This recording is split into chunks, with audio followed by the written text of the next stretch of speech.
And we are taking you live out to remarks from Mayor Andre Dickens announcing an arrest made in a shooting investigation that led to the death of a 7-year-old girl. Let's listen in. FBI partner, Mr. Comer, as well as our council member Amos, and we have our Major Baldini and members of the Atlanta Police Department here.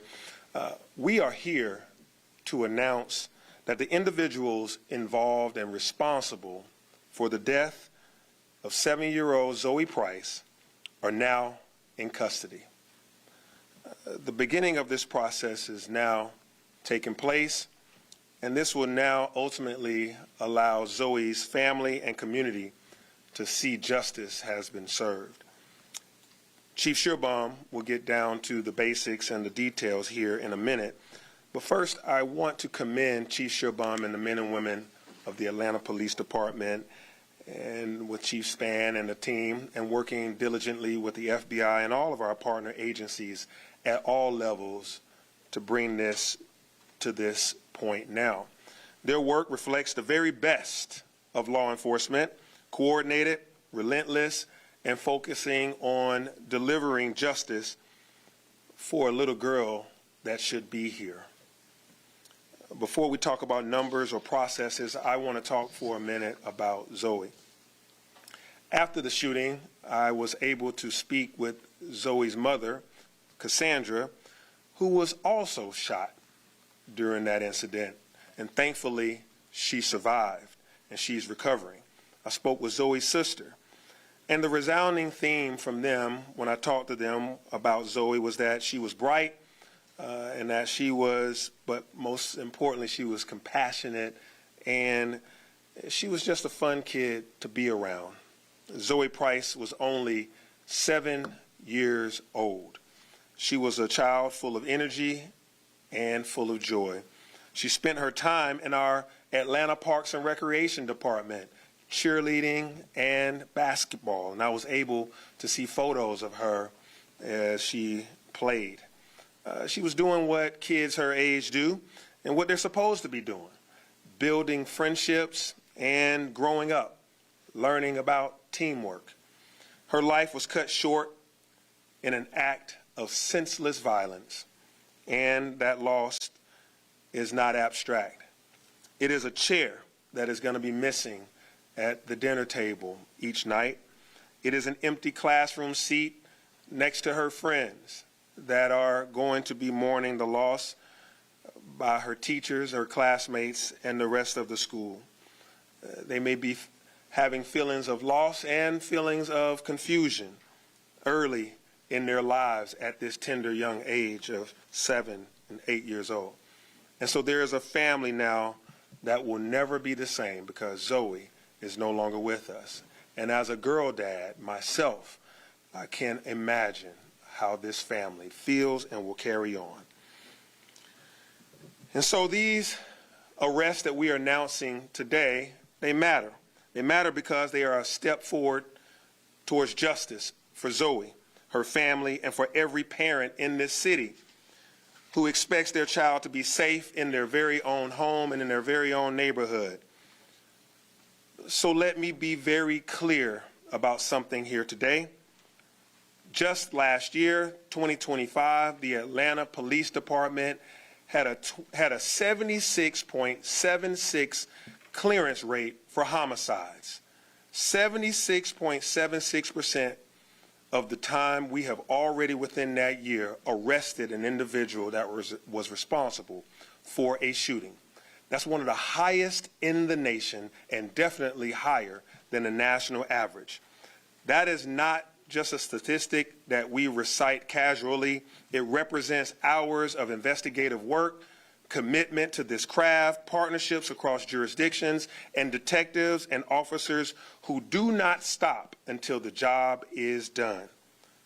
So to anyone even thinking about pulling a trigger and killing someone in this city, don't, because you will be arrested and held accountable. If you commit violent crime here in Atlanta, if you dare to take anyone's life, we will find you. APD is very good at what they do, and their partnerships go a long way. And we will work with prosecutors and our partners at the courts and at the state and at the federal level to ensure that you are held fully accountable under the law to its fullest extent. And so today, it is not a celebration. This is indeed a solemn moment. But it is also a reminder that in Atlanta, violence will not be tolerated, and it will not go unanswered. Over the last 4 years, we had a 44% reduction in homicides. And even this year, just the first 2 months of this year, we've already seen almost a 50% reduction from last year in homicides. We are safer, we are continuing to be safe, and youth crime is down. But make no mistake about it, if you commit a crime, if you shoot somebody to kill in this city of Atlanta, that will not go unanswered. We will find you. So don't.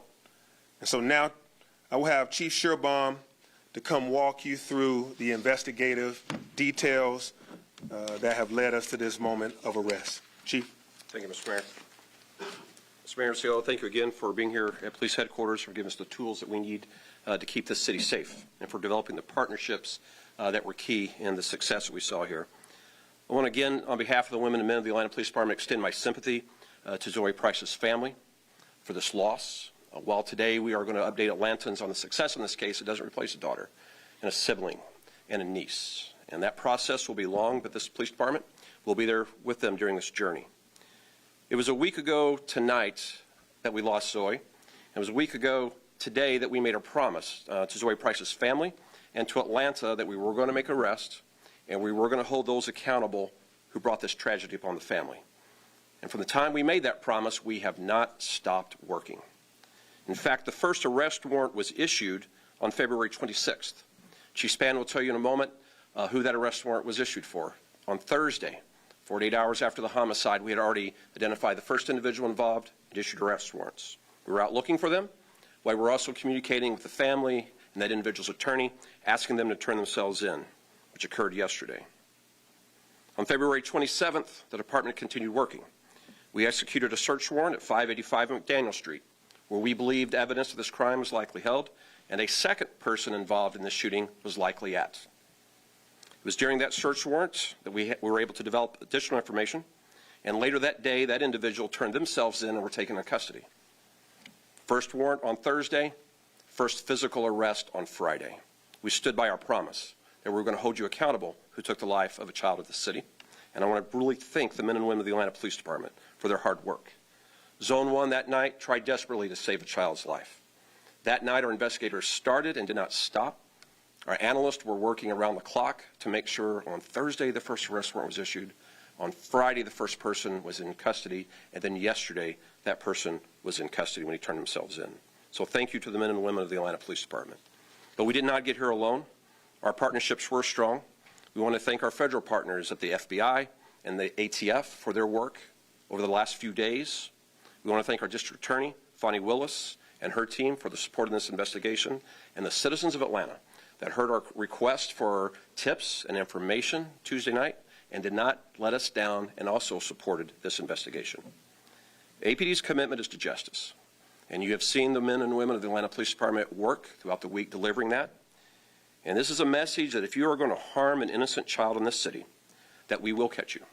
We will not stop at any barricade that may in our way, any obstacle. We are going to work until we bring justice to any family of this city. And there are those that are watching this press conference that we have not yet brought justice to. And I want to let you know our commitment has not wavered at all.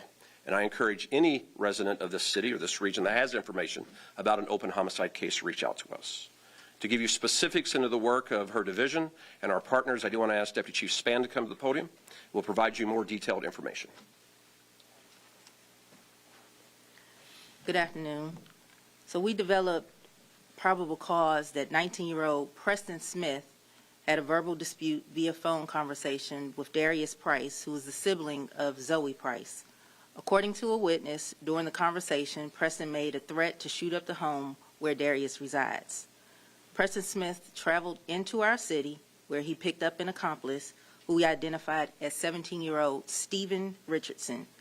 Shortly after these individuals drove to the home on Tiger Flowers where they committed these heinous acts. We know that this investigation is still ongoing, but as Chief Shearbaum alluded to, we know other family members are still hurting at this time. And our goal is to make sure that we provide justice for all. With that being said, we do solicit the community support. Please, we urge you all to call Crime Stoppers if you have any information on any of our homicides that have not been yet solved. Thank you.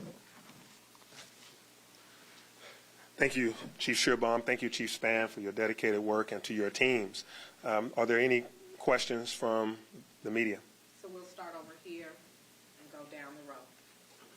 Mr. Mayor, your presence sends a message, but could you clarify for everyone your presence today and what that means? Yeah, from the beginning of my administration, I have always articulated that we're going to be one safe city. As someone who was born and raised in this town, who's witnessed the highs and lows of crime waves, it is my intention that every child has a bright future, and that this is the best place in America to raise a family, to raise every single child. And when a 7-year-old is shot and killed in our city by a drive-by shooter in a heinous act, all that night, all the next days, all the way up to this moment, I have been focused on it in communication with Chief Shearbaum and our team. This is of critical importance. The whole week's work was to make sure that this day came to be, that those individuals were arrested, and that the family were able to see justice. And so it's also my presence here today to let any other would-be shooters, any would-be killers in our city or coming into our city, to know that it is job number one and is of utmost importance to me to make sure that people are safe here, and that you know that you will be caught. And it's just a matter of time before you do. So don't. Next. Is that Angelique?